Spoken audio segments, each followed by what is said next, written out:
Hello, everyone, and welcome to the first part of my Seed Among the Thorns read along. Um, Give me one moment. I'm going to refresh my screen so I can mute my other screen. Okay. Okay. So yes, welcome to the Seed Among the Thorns read along. We're gonna go over introductions here in a second. But I just wanted to explain a little bit about what the read along is. Um, so I am gearing up for the release of books 2 and 3 of my trilogy later this year.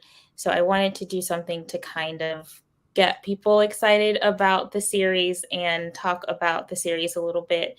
So this week it was assigned to read the first 13 chapters of the book. So that is what we're going to be discussing today, and then a little bit about the writing process. And I also will also be doing a reading of some parts of the book. So I will let Shannon go ahead and introduce herself. Hello, everyone. My name is Shannon. I write under the pen name of S.C. Houston, have a YouTube channel under the name of S.C. Houston. But I don't really want to say much about me today because this is for Morgan and celebrating her works of writing. And I've got some medicine in me that depresses my level of Energy. Energy, yes. So I am hyper about this in my head, but it's probably not going to come out on the screen. But book 2, I was honored to be her critique partner. And it was a good story. There was a lot of great parts to it. And then she gave me the revamped version after she did all her revisions and everything. And I was just blown away. Guys, book 2 is awesome. So, and so many things that I was like, okay, what's she going to do with this? What's she going to do with that? And everything was taken care of. So, and some parts changed to make the book even better, which I hadn't even anticipated. So I sent you an email this morning of all my thoughts. I don't know if you got that. Yeah, I did. Yeah. And now I'm reading, critiquing her third book. So I'm really excited to see the process of this work and how the evolution of it and how it's turning out. It's really a pleasure. And I'm honored to read it. I'm so glad. Thank you. And I appreciate all of your reading, because I mean, to read it 2 times and then critique. So I just thank you for that. Okay, so we're going to go through the chat and say hello to some people. Eva came in early. Hello. And Shannon reminding everyone to make friends with the like button. And JC is here. Hello. And let's see, back with her copy of the book. And then Savion is in the chat. Hello. And Cool Gamer is here. Hello. And Des. Hello. Thank you all for coming and hanging out with me today. Yeah, so I have a schedule, so I'm going to try to stick to it. So first off, we're going to discuss the first 13 chapters of the book. So if you read the book, or if you've read chapters 1 through 13, you have any questions or commentary, feel free to leave them in the chat. But I have just some kind of I guess generic questions about the book, and then if there's comments in the chat, that'll facilitate the discussion, I think. So we're going to start with just basic question of, do you have any favorite and least favorite moments from the first 13 chapters of the book? You want me to go first? Yeah. Okay. Sure. My favorite moment was when Shaw got upset. Soren was going to be killed. And he went out, and I know that it's not supposed to be a good thing when the Shin took over the Shinori, but I thought that was a really cool moment. So I really like that. My least favorite was when, so early in the beginning, but it's indicative of who Emerton is when she sets fire to the city. Yeah. Oh, and I didn't mention, but if you haven't read the book, there will be spoilers during this discussion. So if you're fine with spoilers, of course, stick around. If you're not reading the book, which is fine. If you don't want to read it, it's cool too. I'm just happy you're here. So yeah. And I agree with those 2 scenes. I did love the scene with Soren, when Soren was killed, in the release of the Shinori. And Emerton, man, I was rereading this and I'm like, girl, you are so self-centered. I marked this part with It's in the first chapter with her and Audie, and she makes a remark. Um, what did she say?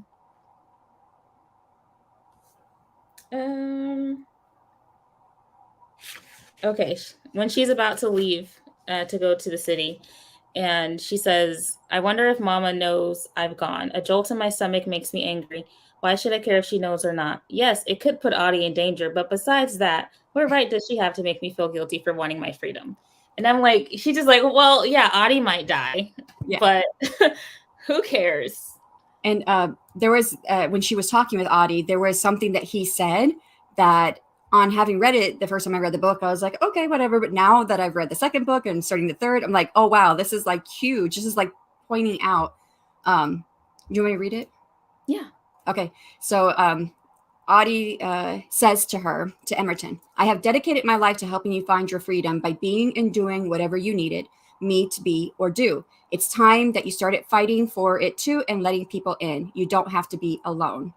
Mm-hmm. And I wrote, can you guys hear that? Sorry, my laundry is like going in, and my husband probably left the door open to the laundry room.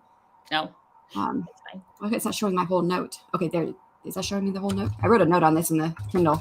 Okay, right here, right away, we know that what Emerton will be struggling with for the rest of the series, and he places importance on this, but she fails to recognize the value. Yeah. So I am going to go take care of that. Okay. And then I'll say hello to Katie, right? Yes. Hello. Thank you for coming. And Gwen is here. Hello.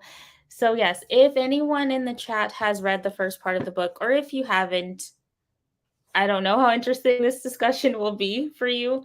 But yeah, let us know if there are any favorite or least favorite moments that you have from the first, from whatever you've read so far. And yeah, let us know so you can be part of the discussion too. And hi to Katie and Gwenna. You guys came in. Yeah. Let's see. Do I have any other favorite moments? Let me see. What did I write down? I have one more highlighted part if you want me to read that. Yeah. Okay, so this is again with Emerton. My entire body is shown bright gold in a vibrating hum. There's only one class of creature that has this feature, the divine. I bring my hands to my face slowly, turning them over, rubbing them together as if trying to get it to go away. There's no way I'm divine. Divine are direct descendants of the Lord Cornelius. Their power is remarkable and lives immortal. And so I wrote, this is an indication to her parentage, which I didn't know at the time what that would really do for her future. Mm-hmm. But to me, it also foreshadows what she will become. Yeah. Yeah. I like that. I think one of my favorite scenes from the first 13 chapters was Emerton and Shaw's first meeting. Again, showing how she just doesn't care about other people, but when he's like bleeding out on the floor, and then she's like, nah, I'm not gonna help you because I'll wait until I have to help you. Yeah. I guess in that moment, I did feel a little bit like, what, Emerton, why aren't you trying to help him? But yeah. I also kind of understood her viewpoint because she was looking at the person who was going to be her enslaver, basically. And she didn't know what type of person he was. She didn't know what he was going to make her do. Yeah. So why would you want to get involved or emotionally invested in somebody that you don't know anything about, that who's going to have control and complete control of you? Yeah. So, yeah. Let's see. Let me think about favorite moments while we chat. My retention is low as we discuss. It'll come back. Okay. And Gwenna's favorite moment is one of your least favorite moments. Yes. Yeah. Emerton does not care. Well, if you like that, you're going to love Emerton in book 2. Well, she's read book 2. She's reading it now. Okay. She's almost done. Good one. I was like, oh, she's a psycho. Well, let's see how this one plays out. Yeah. But I think you have to take into account her life. What would it make a psycho if you were basically put into a place where you couldn't get out and you were made to fight every day until you're bruised and bleeding and battered and your own mother treats you like she doesn't love you, I mean, that's going to have a huge psychological effect on anybody. Yeah. And I mean, because yeah, Emerton has been through a lot. So like some of her emotions are valid, but like still. Yeah, but she doesn't grow. That's at least I didn't see her grow too much to accepting that. I'm still mad that Shaw was showing everything that he could to, support her, and she's still at the end of book one, just yeah. Yeah. Having just she just finished. Okay. Yay. I can look back on book 1M with a big old grin. Like that's my girl. Are morals required when you're property? I don't know. I think it's an excellent perspective. And JC says, no, absolutely not. And Nia is here. Hello. Thank you for coming. I'm trying to think if I have anything else as far as favorite moments. I really like the friendship between Shaw and Soren. I do too. I was just about to say that. Oh, yeah, I really like that friendship. And that's another key difference between Emerton and Shaw. Emerton was not allowed to really have friends. She saw Audie once a year on her birthday, where Shaw was surrounded by friends. He had Soren, of course, and he also had Chloe, who was in his corner. So, yeah, huge difference in the character development. Yeah. I was looking over like all of Soren's like dialogue, and I was like, did I go too far with Soren? Is he a little too vulgar? I've known guys just like that. It just reminded me of all the guys, especially when being in the military, reminded me of all the guys I knew then. Because I was rereading it this just over the course of a couple days, and I was like, wow, I can't believe I wrote that. Well, and I think it does well to highlight how Shaw is different, because Shaw, even from a reader perspective, when we know Emerton has to be basically a slave to Shaw, and now we get into Shaw's point of view and we're learning who he is. It's almost like a little bit of like, okay, Shaw may not be that bad of a person. Not that this situation is ideal, but at least maybe he won't be evil. So it's like, okay, what could go from this? And of course, I loved it when Shaw was like, well, let's see what we can do to break this bond. I love that, because that was really and Soren kind of highlight that because he was the opposite. So, but I'm still waiting for Shaw to kiss somebody. Oh yeah, he hasn't. No, he hasn't. I wrote on my last critique, I don't know if you've read it, I said, I'm waiting for Shaw to have the chance to smooch because Emerton's done it a lot. Oh yeah. You lived in his head when you wrote him. Yeah. Soren just came to me like that was just who he was. I didn't have to think hard when I was writing Soren's character. Shannon and I have different opinions. I didn't care for Soren and Shaw's relationship. I wanted more of Shaw and Chloe. I did too. And actually, I think that was I wanted just more Chloe, period. And I think that was one thing you definitely changed from your second book, from because Chloe didn't come in until like really late in the story. And I was like, I want to see her before now. And you did. You got her in there on the next round. So poor Shaw in his loveless life. Eleanor needs to jump on. I know. Well, we'll see. We'll see what happens. I don't know. Well, I put I don't know if you've seen the critique, but I went back to I put into the critique for the first few chapters of the next book, fantasy moment plus love or something. I don't remember. It was like love triangle between Eliora, Shaw, and who was the other female? Shoot, I'm forgetting it already. Oh, you go ahead. I'm going to find it again. I don't know. I am going to pull it up.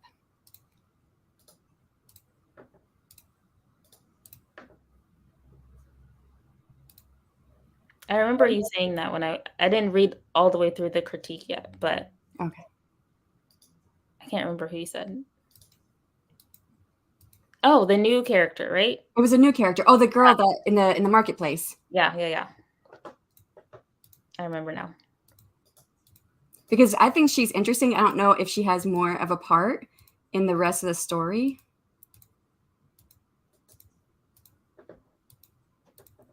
I'm trying to find that exact comment. Let's see. So from favorite moments, we'll go to favorite characters and least favorite characters. I didn't much like Emerton. Well, I mean, that was more of the. I think I could understand a little bit of who she was in the first book until she betrayed Shaw. Mm-hmm. And so Shaw was your favorite character, right? Yeah. Shaw's been my favorite character since the beginning. Yeah. Although I do like Emerton in this third book. In the third one? Mm-hmm. Okay. Let me see. I don't know. I mean, I could say Shaw and Emerton, like Shaw favorite, Emerton least favorite. I'm trying to not say the two mains. Like, who was my least favorite, like, of the side characters? And I would have to say Phelan, Emerton's mom, Yeah. because she's awful. And so is Cyrus. yeah, Cyrus is awful. Phelan is awful. And I feel like she could have at least had one good parent, but of course, she couldn't. No. But yeah, just like her disregard for like anything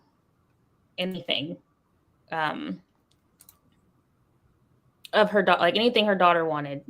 Like she didn't have to make her life as hard as she made it. So Yeah, but knowing how Cornelius wants to use her at the end, maybe Phelan knew that. That's what I kind of remember, but it's been a minute since we read the book. So if you're a mom and you're hungry power, you have this hunger for power, and your daughter is going to be this like release of that power or whatever it is, you may not want to get attached to your kid, which I can't understand that, but mhm. you may not want to get attached if you know that, well, they're going to have to die to get that power. Yeah, that makes sense. I can't find that comment. I'm looking all over for it. But yeah, I think I just said, fantasy moment, the, love triangle between Eliora, Shaw, and the female from the marketplace. Mm-hmm. Can't remember her name. See, I really enjoy in the second book the differences between Rami and M's relationship and Shaw and L's relationship. But we're talking about book one. And in book one, all I really wanted was for Ash to get a girlfriend. I think I'm still working on trying to get Asher like more page time in book two a little bit, but I don't know. That's a book two problem. I would say I think it would depend on how you want to use him in book three too. Yeah. Because he didn't show up other than once talking about him so far. Mm-hmm. Least favorite, any of the Sacred Six, minus Chloe, and Mei Lee. Also Percival, what a snitch. Yes. I don't think I've grown attached to any or set against any just yet. It feels early in a long situation. Mm-hmm. Understandable. I really need to get this book at one point. It sounds awesome. Thank you. Well, she's probably going to run some sales when her second book releases. I am. Be on the lookout for that. I'll know my favorites by the end of book one, though. The mother is awful, but I imagine she's like the queen in a way. There's a bigger picture than motherhood to look at, like Shannon said. Yeah. Not saying the queen was awful, just bigger picture focused. Yeah. Let's see. I don't hate the mother yet. They tried to avoid the magic link, but that failed. So the mother being insistent seems like her only real choice so far to me. Demetrius' daddy.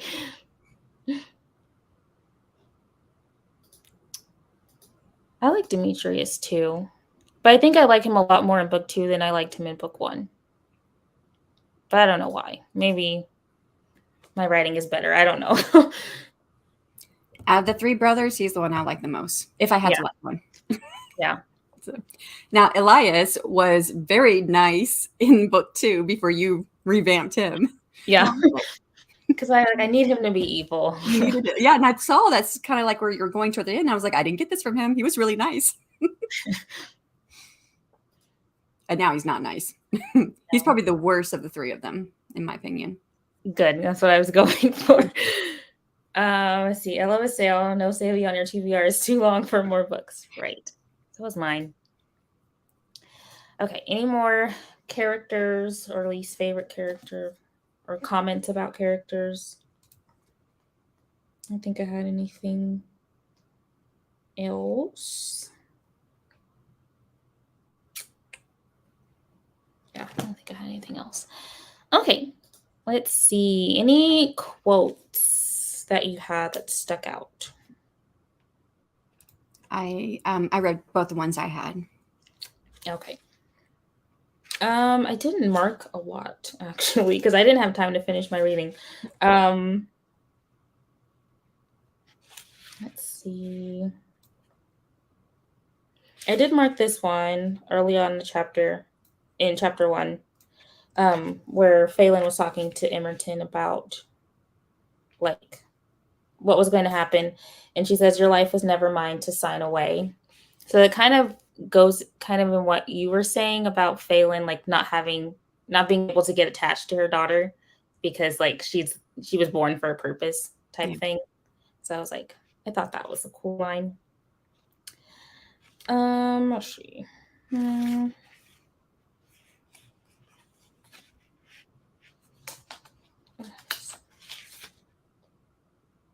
Mm-mm-mm. Tag is upside down. I already read that. I read that one too, where Edmonton just does not care.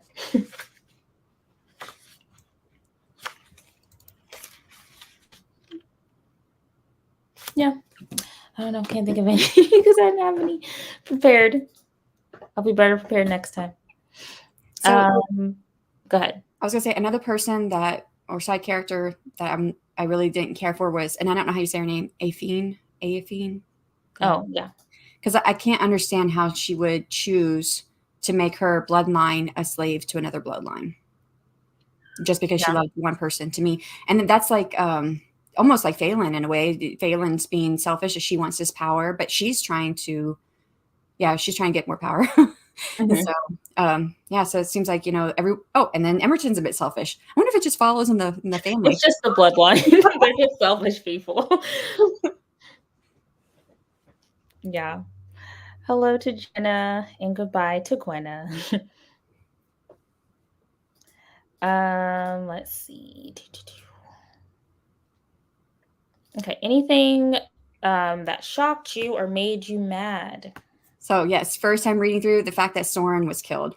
That shocked Yeah. me, and then I was upset about it. I was upset about it and I wrote it because But I I do, loved him. I yeah, loved his character. I do love how you play book 1 and 2 are kind of smashing together. So how Soren is still kind of part of Shaw. I love how you Mhm. did that. Yeah. Let me see. Anything else that shocked me or made me mad that I wrote? The end. But then I told myself, don't be upset. Don't be upset. Maybe it's not what you think happened. And then I read the beginning of book 2. I'm like, that happened. um, yeah, I think Soren's death was the main thing in the beginning. And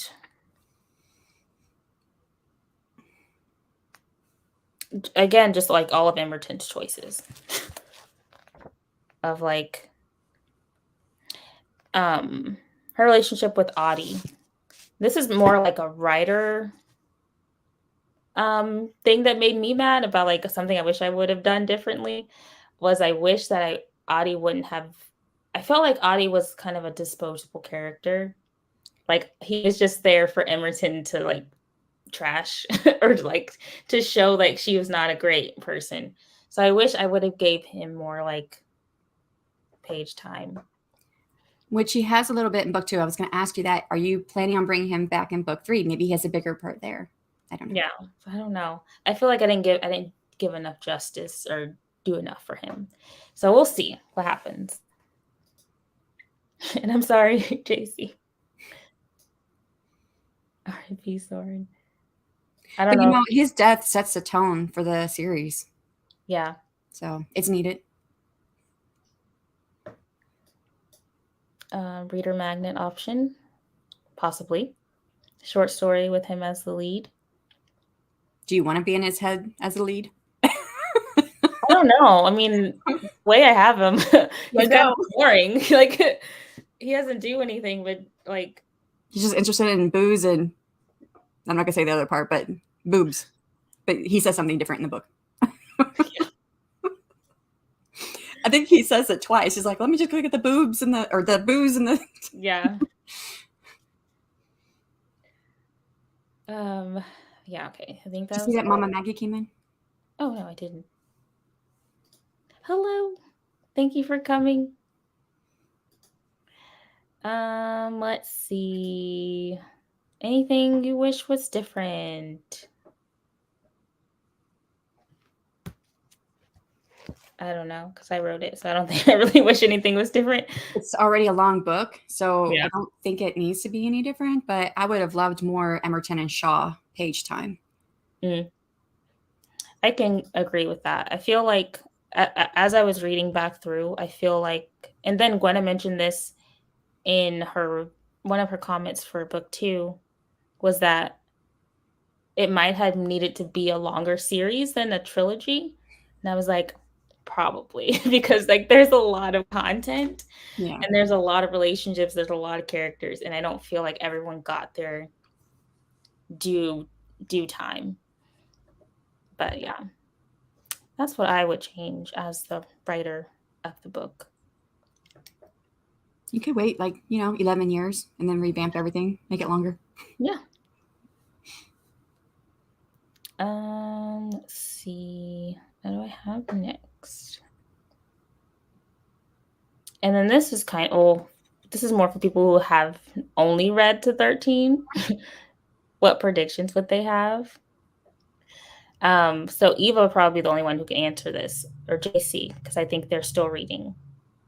So what predictions do y'all have, if any, for what you think is going to happen next? And if you have any other questions regarding the book or the series, you put those in too. Let's see. Do you see yourself taking one of the characters that you didn't give enough time to and giving them their own spin-off series? That would be yes. I've been toying around with the idea of doing either a prequel for like the Pearson and Lermont families, or I mean, there's so many characters to choose from, and they all have their own like stories. So I could do many, I feel like. I would love to see Eliora. I think Yeah. there's a lot to her that is very Yeah. interesting. Yeah, I love her. She's one of my favorite. Oh, I didn't say that favorite characters, but yeah, Eliora. I don't think we met her in the first 13. That's why I didn't say her. But yeah, she's one of my favorites. So I would love to see that too. Read everything on my TBR to read Seed Among the Thorns. Add books 2 and 3 to new TBR. Yay. Let's see. Emerton and Shaw are going to fall in love, but other than that, I don't know. I haven't read any in a week. Confession. So until they get back into my brain, this is like, what? Understandable. You can always write other series within the world. It doesn't have to be one big series. True. There can be like companion novels. This happened before. This Or happened. like all the parts that we don't see, all the machinations going on behind the scenes. That would be Yeah. And then I would also like to have a story either from Gwen's perspective, because she's also another one of my favorites. So Gwen, Eliora. Who else? Chloe. I would love to see more Chloe. Yeah, more Chloe. Like the time, like the minute or the period when she becomes a Sacred Six. Oh yeah, Especially because she's young, right? She's yeah. 9 She's years old or 10 years old. 10. Yeah. Yeah, yeah, and they all have backstories, like because technically, the Demetrius and the Sacred Six existed in another book series, and then I kind of merged them together. So like, Oh, there's like a whole history of the Sacred Six that I have written that I can't use. well, So that could be your companion story or whatever. yeah, prequel sounds very interesting. Ooh. She beat me to my own thoughts. The Seedlings Chronicles. Yes. The revamp can be a mix of novellas and novels and short stories, maybe. Yeah. Man, that would be fun.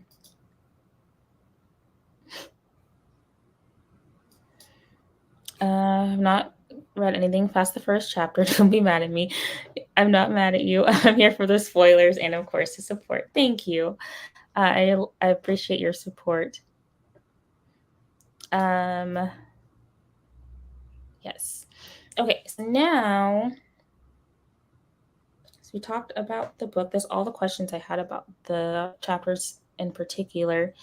I didn't know what chapter I wanted to read or what section, so I just decided the chat could pick a page number between 186, and I'll read from that page. So I'm going to do a reading. So pick a number, chat people. I was stoked when I saw my bookmark waiting at chapter 14, so I have read the required reading. That's why I'm here. This never happens. I haven't even read chapter 1, so I think you're good. I'm worse. Okay, we got page numbers. 177.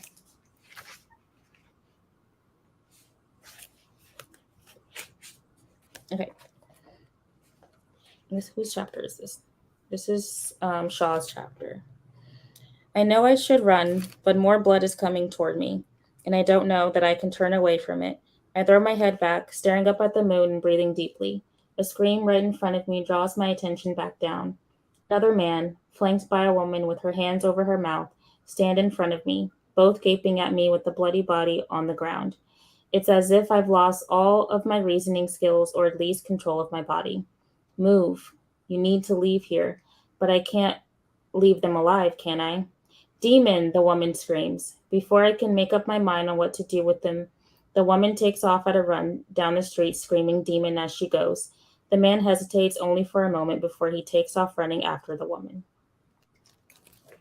That was the last page of that chapter.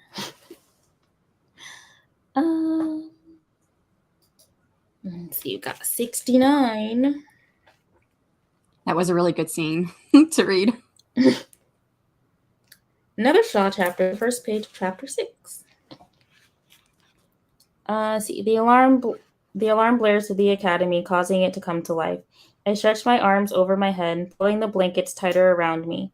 I flinch in surprise when I open my eyes and see myself standing down over me, shaking me the rest of the way awake. I almost forgot that Soren and I swapped faces last night. You ready for this? He says, grinning at me. Are you? I answer, sitting up. You're the one who's got the harder job. You've got to imitate excellence. I flash Soren a winning smile. Well, he sings, looking at me in surprise. Aren't you a cocky bastard this morning? Don't tip me, Shaw. Do you know the damage I can do to your reputation in just a few hours? Try it and you're dead. He shrugs his shoulders. In a couple days, I may be dead anyway, so you're going to have to come up with a better threat. So that's a little Shaw and Soren. Let's see. Just Eva. Very last comment.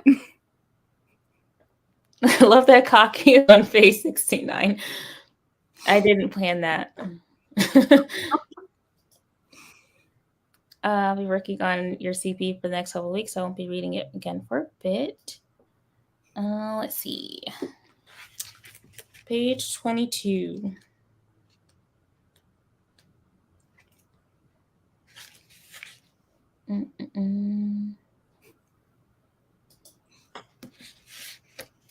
Tail end of page 22. Okay, whose chapter is this? Is this another Shaw chapter? Yes, it is. Another Shaw chapter. Let's see. I won't read the whole page. Okay, Shaw and Chloe. I sit up and find Chloe staring at me. She has a bad habit of doing that, staring at people so intensely and not feeling the least bit uncomfortable herself. Doesn't it ever get exhausting? Asked Chloe, breaking the silence. What, fighting so hard for what everyone tells me is supposed to be mine by birthright? No, she says, hating herself so much. My mouth drops open. We're all so different, and that's the very best part, don't you think? So what if you can't do everything I can do? You're still one of the most wonderful people I know. I love Chloe. Me too. She's great.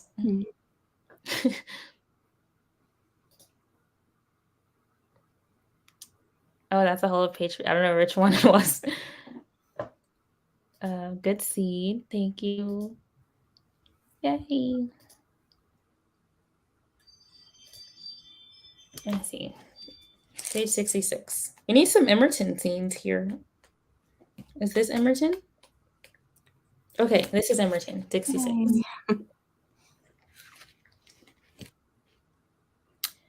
Let's see. I close my eyes and focus on the door and imagine Audie's face. Before I know it, the door looks like it's completely gone. Audie is crouching in the corner of the door, trying not to be seen. He smiles, but then his cheeks turn a deep purple when he sees me. Sorry, he says. I didn't know you were bathing. I look down at the cloth wrapped around me. It's not a big deal. But Audie, you shouldn't be here. You have to leave. I'm not leaving you here, Emerton, he says, pressing his hands against the invisible solid mass. I can't. What happened to Leah was my fault. If you don't stay away, if you don't stay away from me, the same thing might happen to you. You were right. I don't need to wait for Cornelius, and I don't have to wait for you either. I can save myself. I know, Emerton, but listen to me, please. He sighs heavily. I don't have anything left to live for if you're not there, if I can't see you even once a year. Leah's dead. My mother is distraught and wounded from the fire herself, and I'm not even sure if she's going to make it. I don't blame you for what happened to Leah. Tears begin to well up in Audie's eyes. You should, I say. Audie shakes his head vigorously, but I don't. There are times when I wonder why Audie was still friends with her. Yeah. Especially like someone treats you like, I don't know. That's why I feel like I didn't give Audie justice. Like, I feel like, was he just dumb? Like, Everton's like abusing you. And you're just like, that's fine. I love her. Yeah, this is like he really is just in love with her. Yeah. I love a good body swap, face swap. Love it.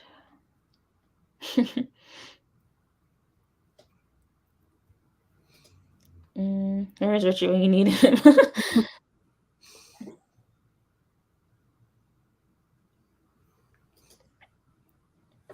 One of my faves. I'll be sure to put notes on pages and not just tab so I can make things quicker. I tabbed a lot of pages though.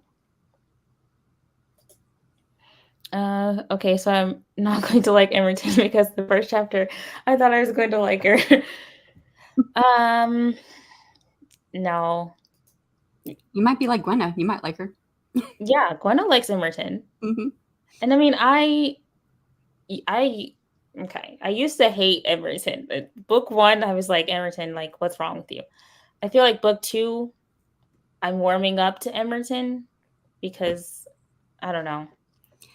You did a much like you stated her motivations a lot better in book 2, I think. Mm-hmm. So even though at that point, I think I when I was reading through the beta copy, I was like, okay, this girl is damaged from how she was treated growing up. How else would I expect her to react? And the way she was reacting in book 2 with her motivations and her, it was much more clear. I could understand that progression from this damaged childhood and child to growing into this woman. Yeah. So, I may not agree with the choices she made, but I understood her much better. Yeah. Yeah. I think like same for me as I was writing her. I think that's why she was so hard for me to write in book two in the beginning because like I didn't understand her motivations and I was like, she's just making a bunch of bad decisions. But yeah, I started to think about like all of the trauma that she went through and like how everyone's using her and wants to kill her for her power and yeah. I understand her better. Esther is here. Hello. Haven't finished reading, but I'm listening while cooking. Thank you. I do like a little murderous chaos. Well, Maybe I will. and I think I put that in my email to you that now that you strengthen her motivations, now I was there for Emerton because I wanted to see what disastrous choice she was going to make next. So Yeah. And I just really like book two. I feel like it's a lot better than book one. you grew as a writer. Yeah. So I feel that way too. My book 2 is better. My book 3 is even better. Any more page numbers? If not, I will go on to my next thing,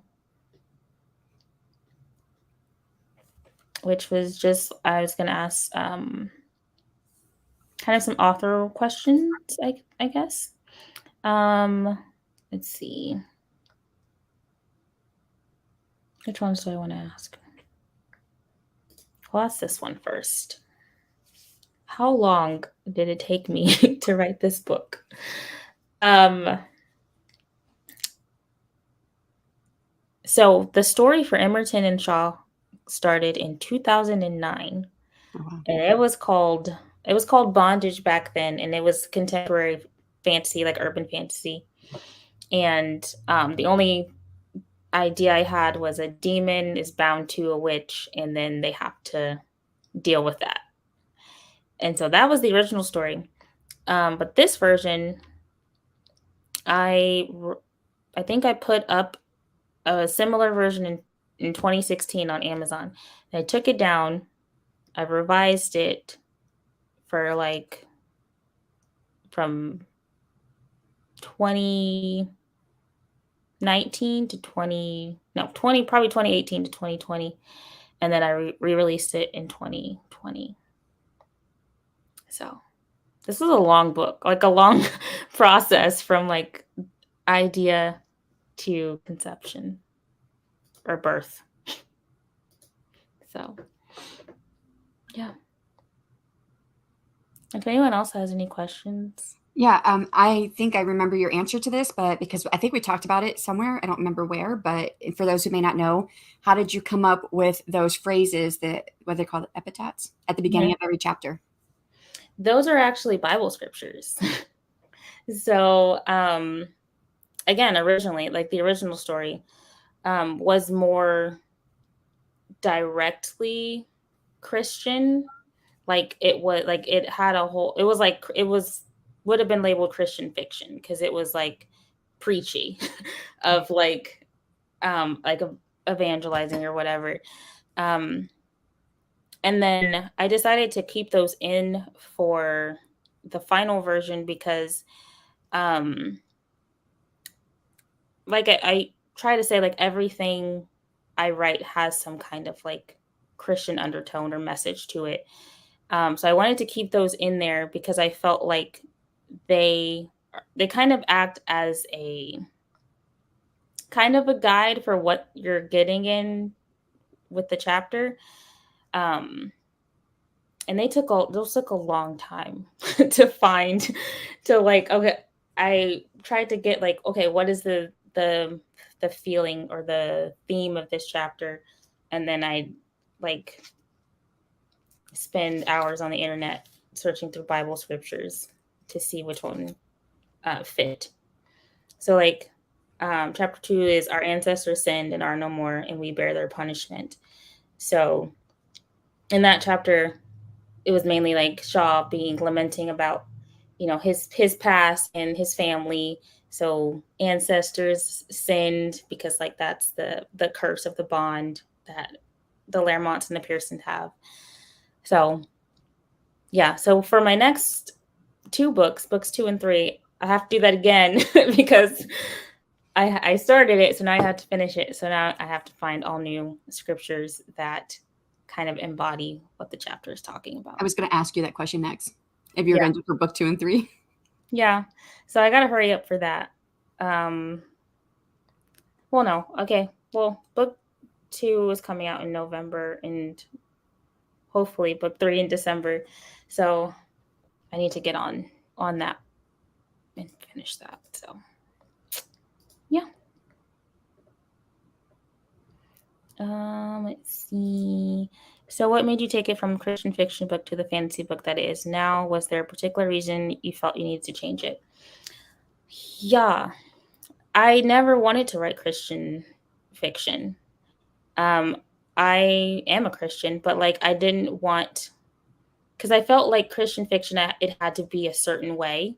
So I couldn't include the things that I wanted to include. Like Soren's character, I could not have him in a book that was labeled Christian fiction. He's vulgar. He talks about sex all the time.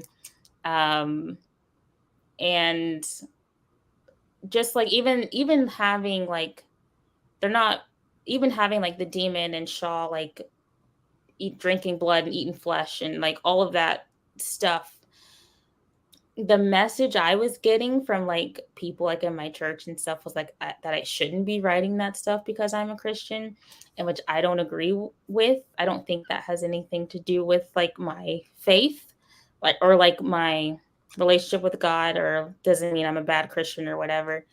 So it was more like people telling me that I couldn't write something, and I was like, well, I'm gonna write it anyway. um, so yeah, I didn't want to fit into the box that Christian fiction is.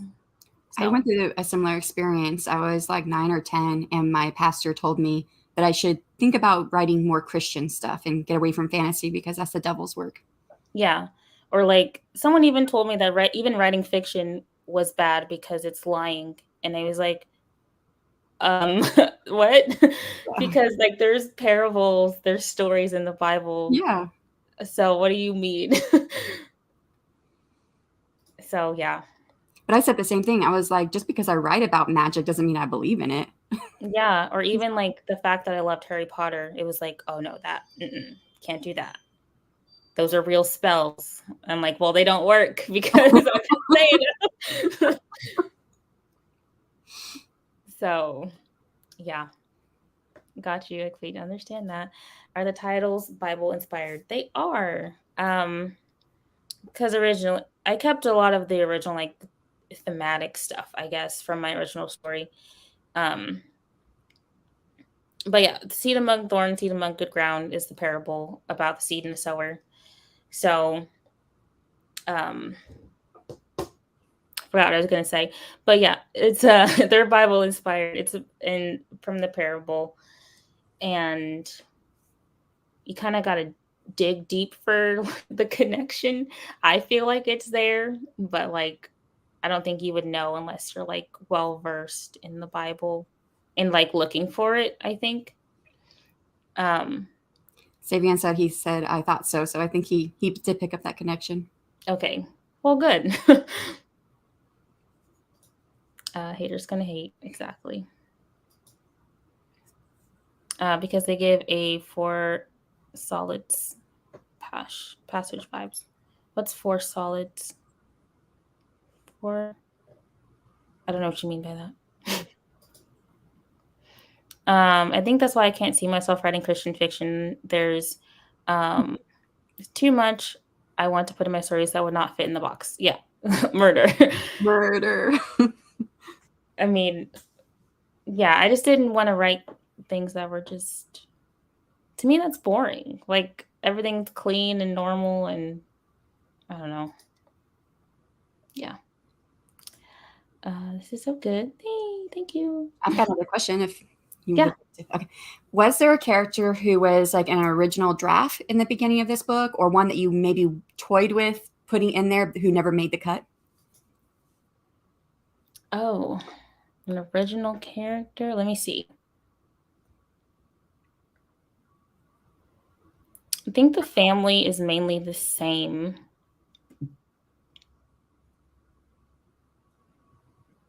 I'm trying to remember. I suppose, yeah, because you've been working on this for years. It's probably Yeah. I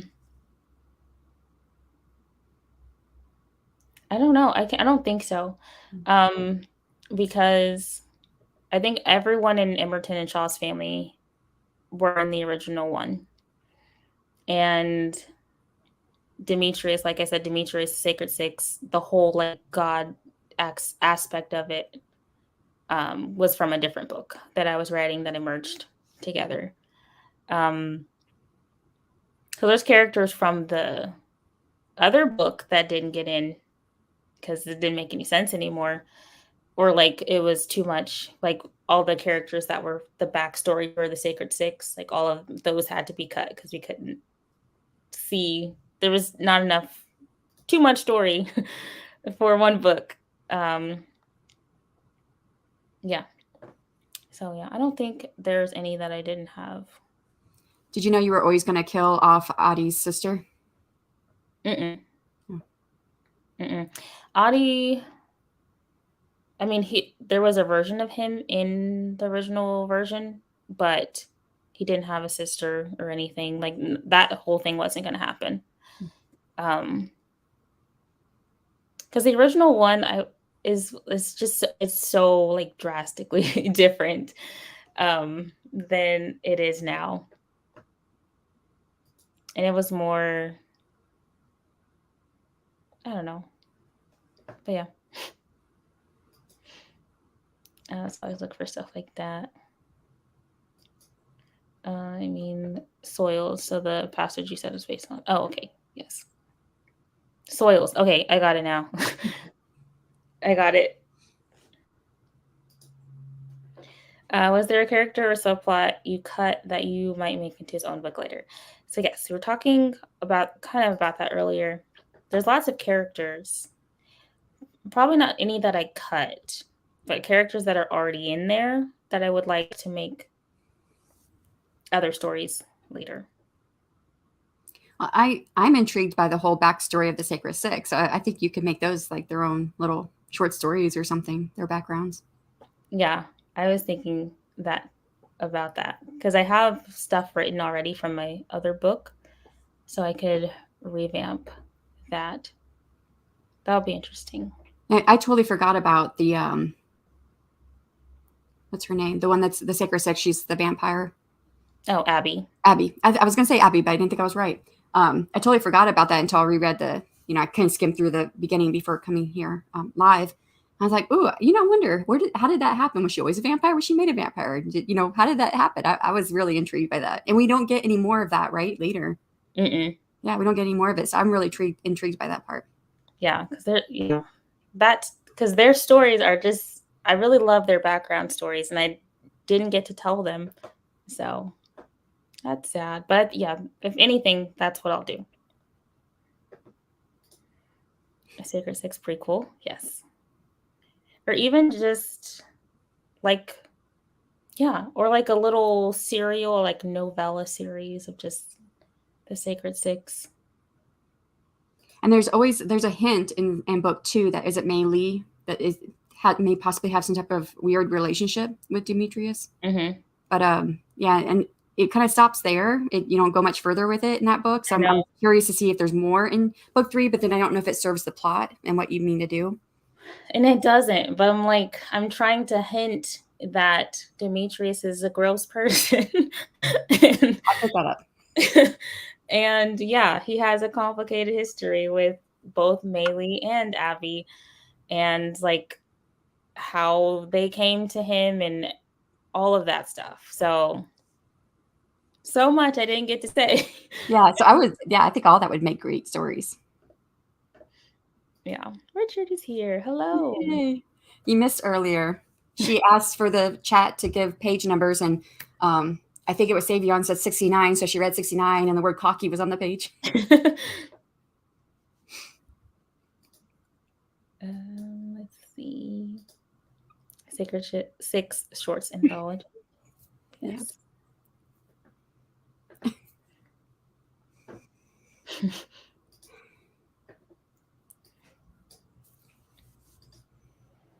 Complicated is such a polite word.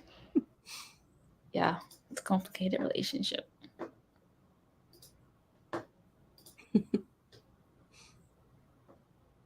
Okay. Does anyone have any other questions? I think that made it through all mine. Okay. Well, if that is all of the questions, then we're going to slowly get to the wrapping up part. So I plan to give away for the end of this for all of these.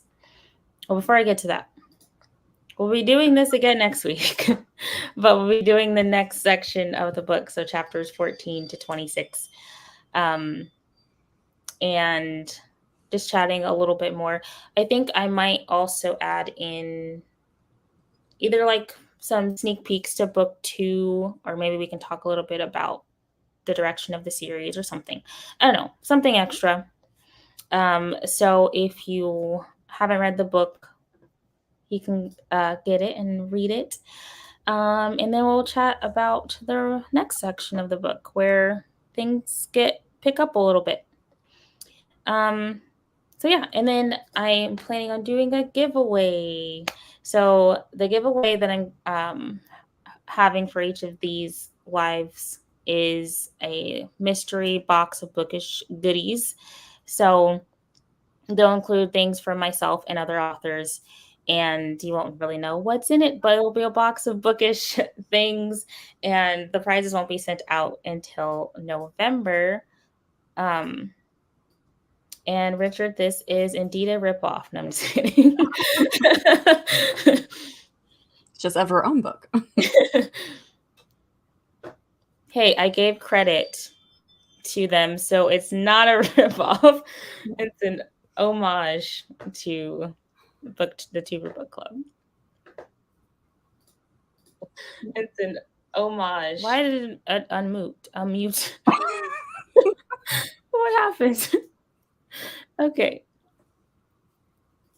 Let me get the giveaway tool going. Share my screen.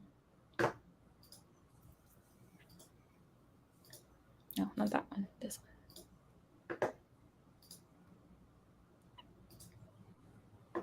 Okay, giveaway time. So you don't have to put anything in the chat as long as you've commented. You should be entered. So I think everyone here has commented. So we're going to go ahead. Any lurkers, comment now.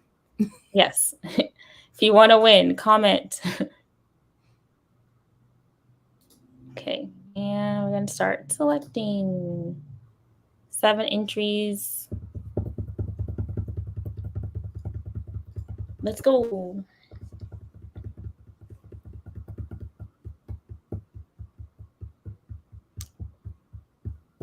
And it's Esther.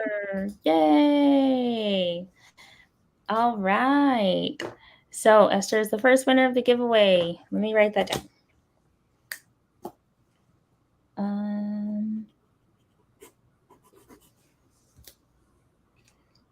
And yes, international can also win. If I didn't say that. So yes. So yeah, I will be sending stuff out. Oh, not what? I will be sending stuff out in November after the release of book 2. So wait, what? You want a giveaway, and it's a box of bookish things. So yeah, I will get in contact with you sometime soon for like shipping details. But yeah. Yay.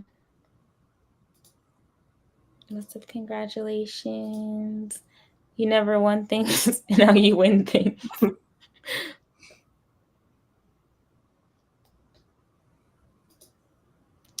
All right.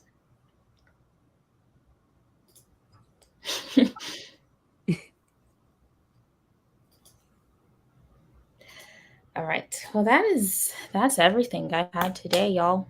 Thank you for hanging out with me and talking about my book. It's been fun. Yeah, so join us next week if you want to talk about the rest of the book.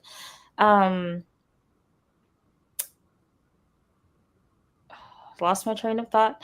But on the 16th, which is not the next one, but the next one, I will have the